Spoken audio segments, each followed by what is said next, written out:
الله الذي سبحت بحمده الكائنات وعنت الوجوه لعظمته ومجده، وأشهد أن لا إله إلا الله وحده لا شريك له، جعل الصلاة على المؤمنين كتابا موقوتا، وأشهد أن نبينا وحبيبنا وقرة عيننا سيدنا محمدا صلى الله عليه وسلم عبد الله ورسوله، انتظمت العبادة في حياته كما انتظم في دوره الفلك، وفنى في مرضاة ربه فلم يبلغ شأوه إنس بشر ولا ملك.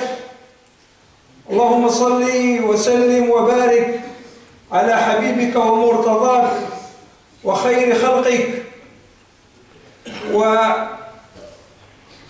أنبيائك ورسلك سيدنا محمد وعلى آله وأصحابه وعلى التابعين وتابع التابعين ومن تبعهم بإحسان إلى يوم الدين.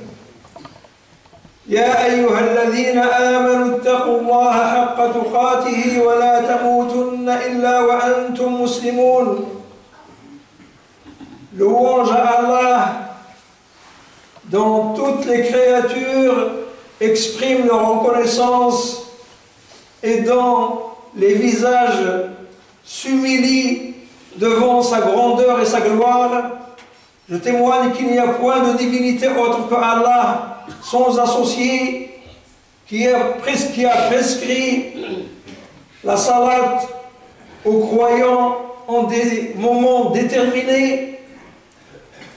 Je témoigne que notre bien-aimé prophète, le plus cher des créatures, Sidna Muhammad sallallahu alayhi wa sallam, est un messager d'Allah et son serviteur dans l'adoration était régulière comme l'était l'astre avant avec son orbite.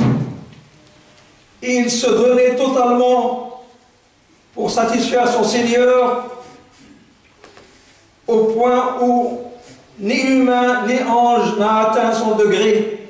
Seigneur, accorde ta salat, ton salut, ta bénédiction au préféré de tes prophètes, Sidna Muhammad sallallahu alayhi wa sallam, à sa famille, ses compagnons, aux suivants des suivants, et tous ceux qui les ont imités jusqu'au jour de la rétribution.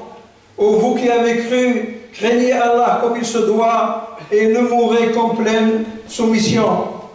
أما بعد عباد الله فإن الصلاة سكينة للنفس وطهارة للروح ومظهر العلاقة الحقيقية بين المخلوق والخالق، بين الضعيف والقوي والفقير والغني، فالناس يكونون في أصدق أحوالهم وأزكى أوقاتهم عندما يقفون خشوعا بين يدي ربهم يؤدون حقه ويرجون رفده ويطلبون هداه ويبدون تضرعهم وخضوعهم المطلق له وحاجتهم الدائمة إليه.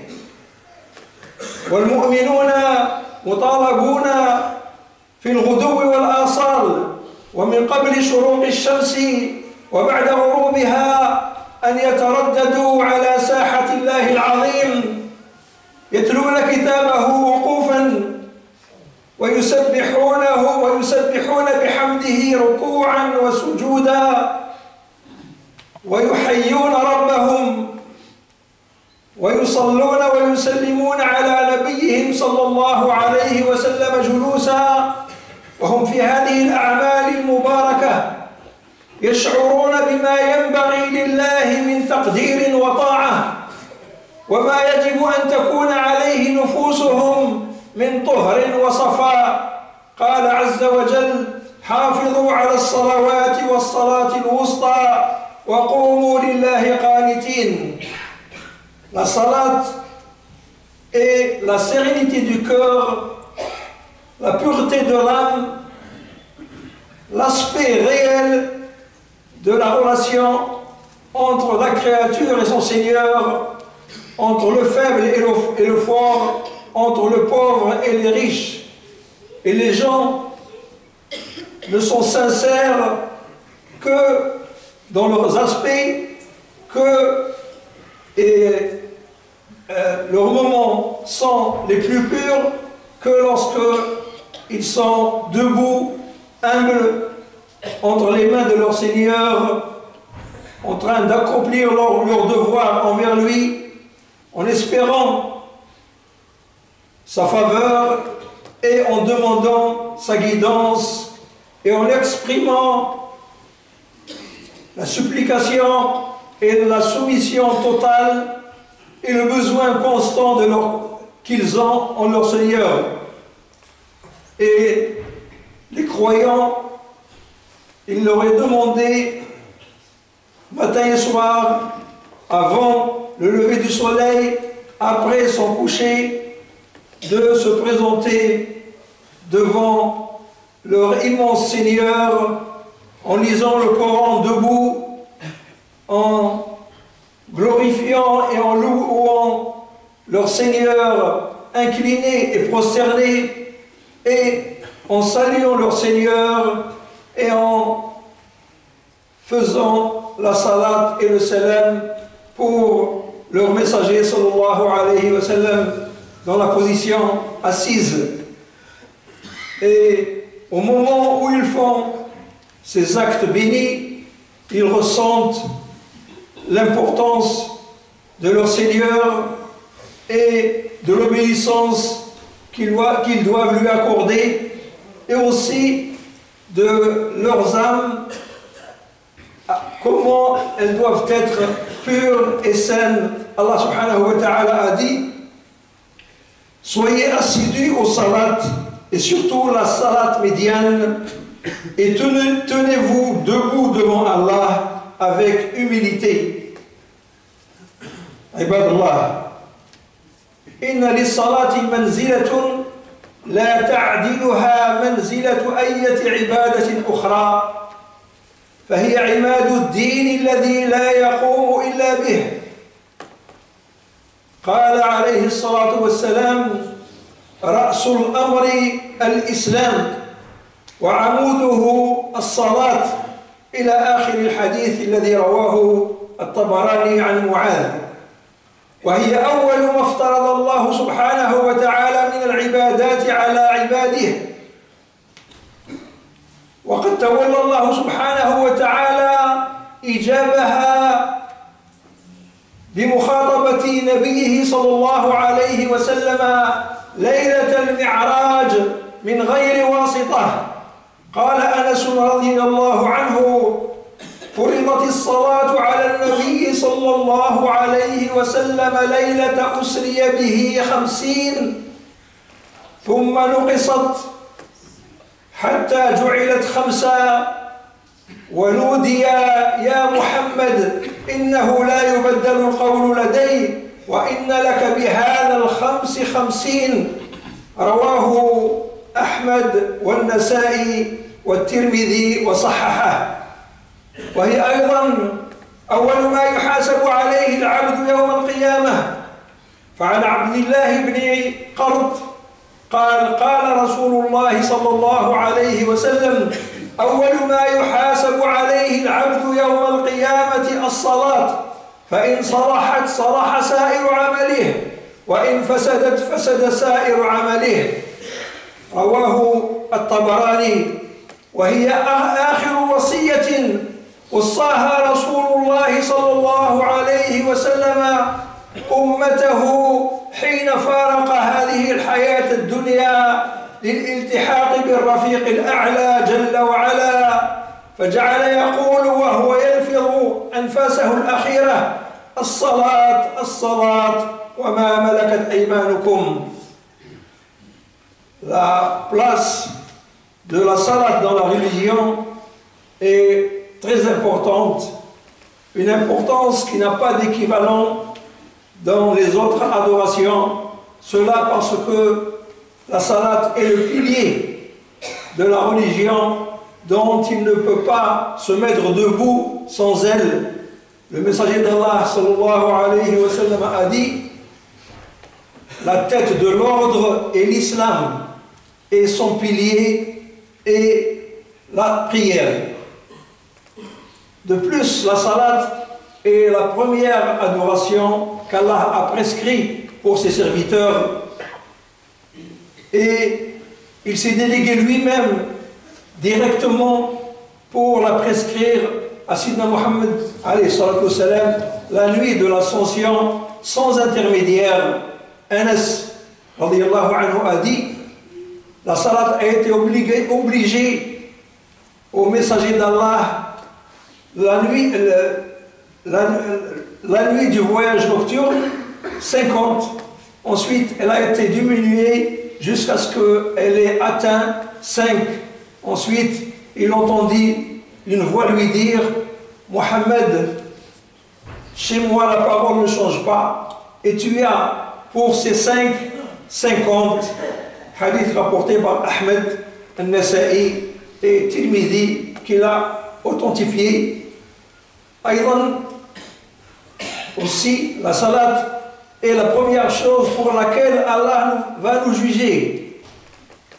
Selon Abdullah ibn Qart, le messager d'Allah a dit: la première chose pour laquelle le serviteur sera jugé le jour de la résurrection, c'est la salat.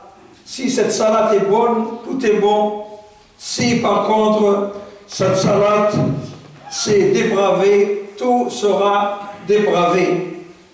Aussi, c'est le dernier conseil qu'a donné notre bien-aimé prophète Sayyidina Muhammad alayhi salam à sa communauté avant de quitter ce monde.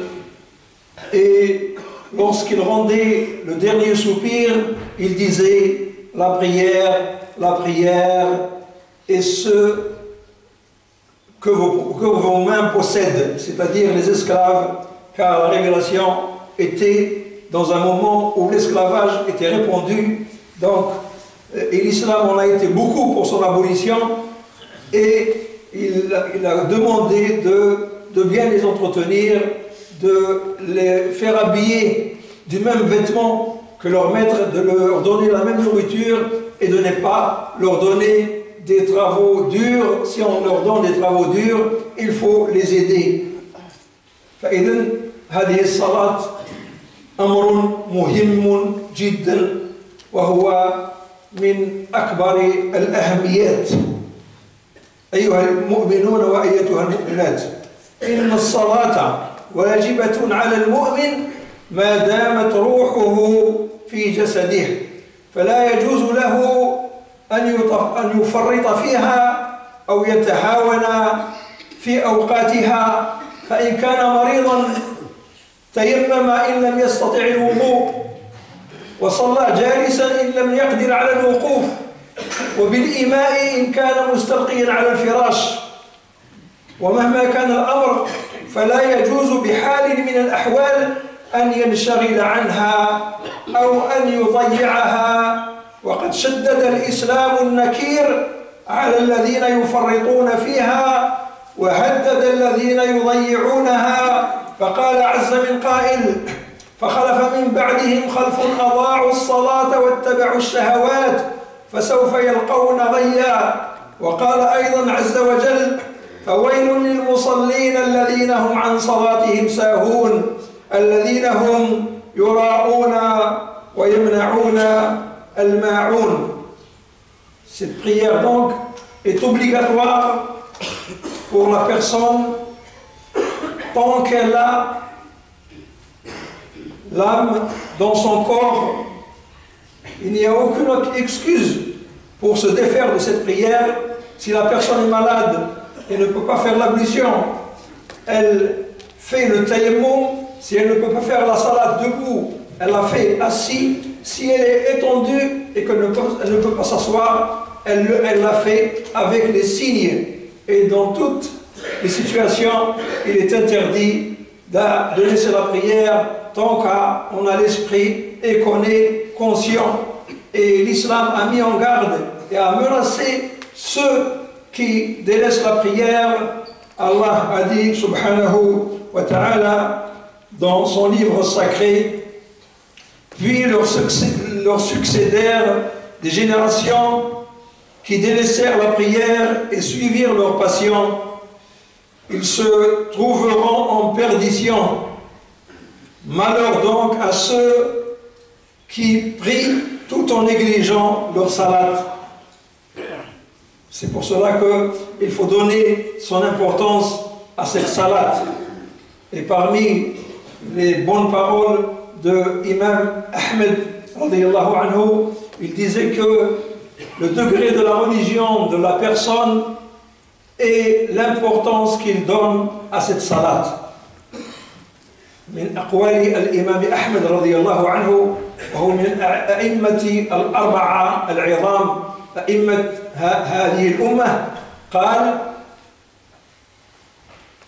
منزلة الدين عند الشخص هي المنزلة التي يوليها لهذه الصلاة. جعلني الله وإياكم من الذين يستمعون القول فيتبعون أحسنه وآخر دعوانا الحمد لله رب العالمين.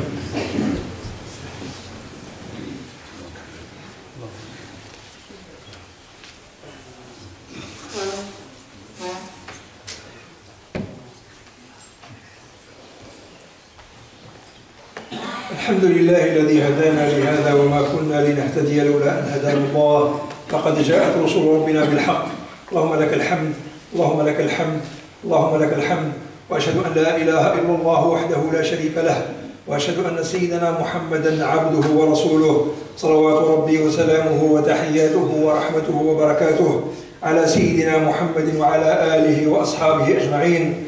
يا أيها الناس اتقوا ربكم الذي خلقكم من نفس واحدة وخلق منها زوجها وبث منهما رجالا كثيرا ونساء واتقوا الله الذي تساءلون به والأرحام إن الله كان عليكم رقيبا. Ô humains, craignez votre Seigneur qui vous a créé d'un seul être à partir duquel il a créé son épouse et de ces deux il a fait répondre beaucoup d'hommes et beaucoup de femmes.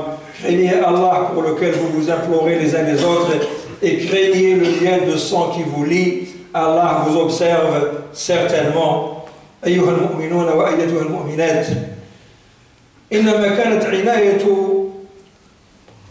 الإسلام بالصلاة على هذا النحو لما تضمنته من أسرار وحكم خلقية واجتماعية. وحسبنا أن نذكر حديثا واحدا لأنه بتتبع الآيات نعرف هذه الحكم وهذه الأسرار إلا ما شاء الله. فنذكر حديثا يبين جزءا من جزئيات فضل الصلاة وخيرها. قال صلى الله عليه وسلم إذا قام أحدكم يصلي فإنه يناجي ربه. والمناجاة هي مخاطبة الله سبحانه وتعالى والشعور بهذه الحالة يتحقق بها الإنسان وجود الله الذي لا شك فيه ولا مراء ويشعر بقرب الله سبحانه وتعالى وأنه يسمع دعاءه وأنه يلبي نداءه ويستجيب لدعواته. وبالدوام على هذه المناجاة تقوى في الإنسان قواه الروحية ويتذكر ويشعر أن الله سبحانه وتعالى يمده بالقوة ويمده بالعون وأنه لا يتخلى عنه سبحانه وتعالى فتقوى عزيمته وتشتد إرادته فيمضي في ما يرغبه دون تردد وضعف مهما اعترضته الصعاب والعقبات. ومن ناحية أخرى فإن الصلاة انتزاع للنفس من ماديات الحياة وآلامها وتوجيهها إلى الله تعالى بالدعاء والذكر والضراعة والخضوع. ذلك مما يفضي في الإنسان على الإنسان السكينة والرضا، ويشعر بفيض من السعادة، فتطمئن نفسه ويحفزه ذلك إلى أن يواصل في العمل الجاد لوجه الله سبحانه وتعالى. ولقد كان سيدنا رسول الله صلى الله عليه وسلم عندما يحزب عليه الأمر ينادي بلال ليؤذن فيقول: أرحنا بالصلاة يا بلال. الحديث رواه أحمد. وكان مما يقول: وجعلت قرة عيني في الصلاة.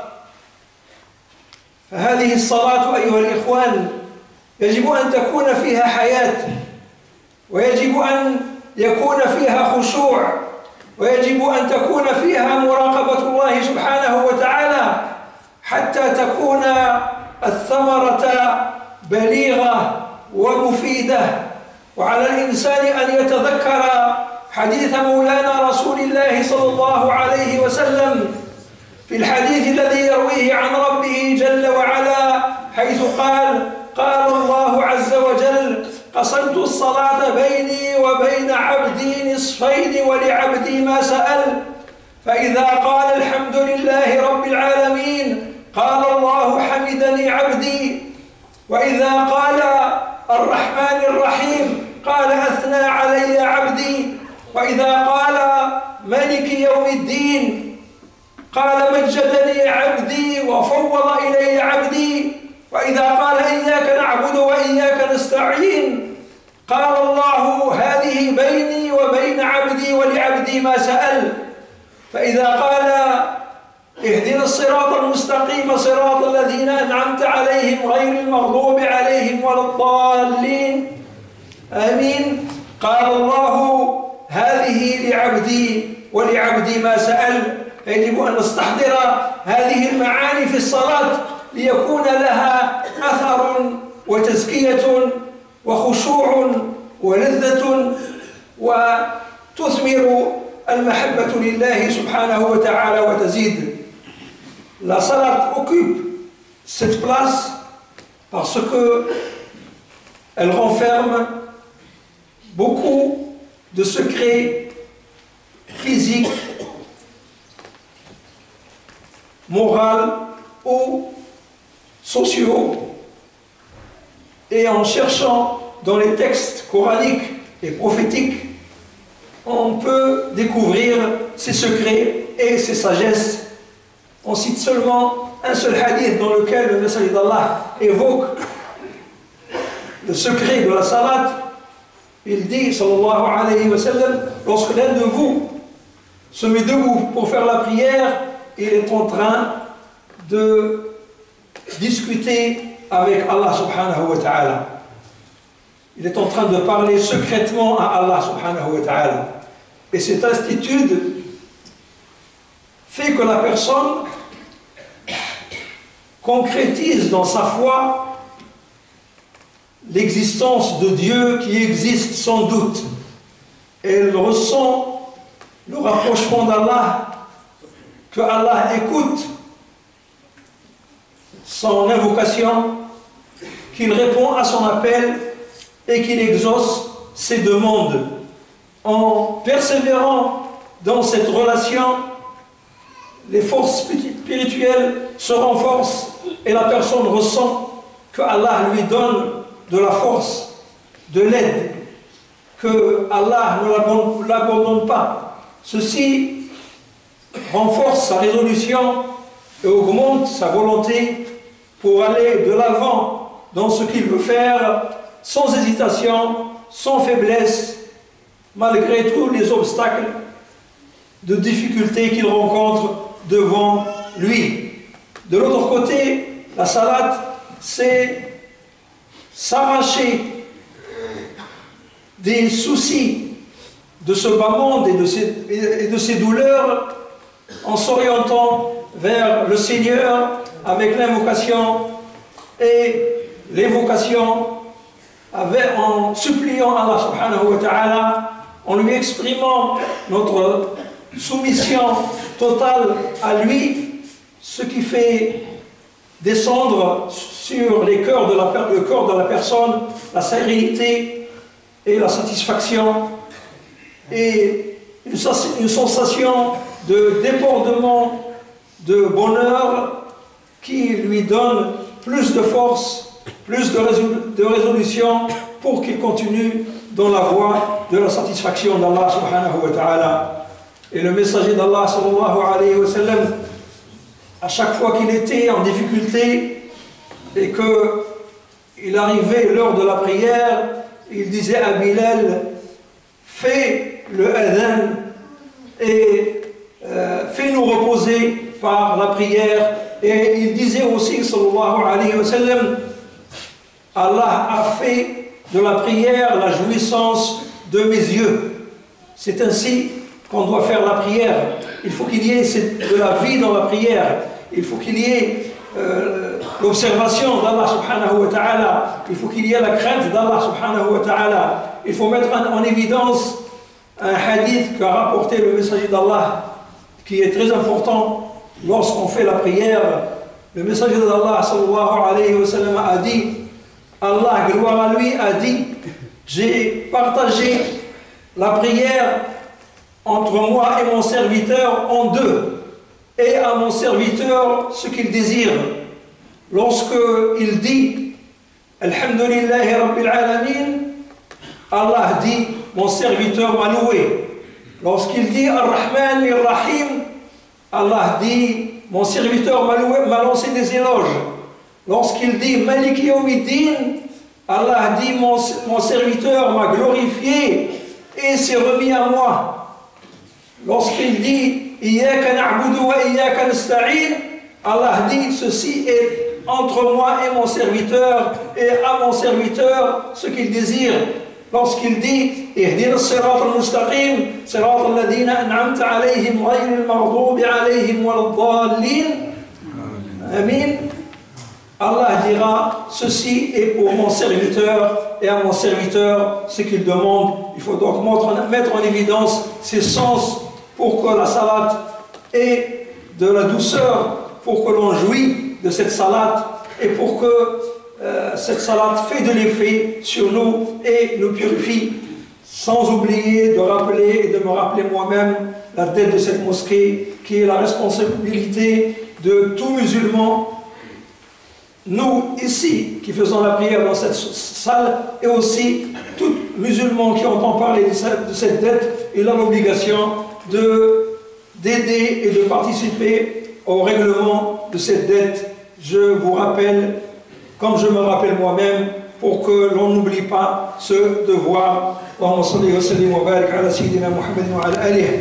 ربنا ظلمنا أنفسنا وإن لم تغفر لنا وترحمنا لنكونن من الخاسرين. ربنا اغفر لنا ما قدمنا وما أخرنا وما أسررنا وما أعلنا وما أنت أعلم به منا. أنت المقدم وأنت المؤخر وأنت على كل شيء قدير. اللهم اجعل لنا وللمسلمين جميعا من كل هم فرجا ومن كل ضيق مخرجا يا رب العالمين. اللهم فرج على إخواننا في بورما وفي كل مكان أينما يوجد مسلمون مضطهدون. اللهم فرج عنا وعنهم يا رب العالمين. اللهم لا فرج إلا فرجك. فرج عنا وعن المسلمين كل هم وغم يا رب العالمين. اللهم وفقنا لسداد دين هذا المسجد يا رب العالمين. اللهم وفقنا لسداد دين هذا المسجد يا رب العالمين. اللهم اغفر للمسلمين والمسلمات والمؤمنين والمؤمنات الأحياء منهم والأموات إنك قريب مجيب الدعوات. المتصدقون والذين يساعدون ويعملون من أجل توفير كل الظروف في المسجد. نسأل الله سبحانه وتعالى أن يبارك فيهم وأن يجازيهم خير الجزاء وأن يحفظ أولادهم وأموالهم وأنفسهم وأن يدخلنا جميعا برحمته في عباده الصالحين. وصلى الله وسلم وبارك على سيدنا محمد وعلى آله وصحبه أجمعين. وآخر دعوانا أن الحمد لله.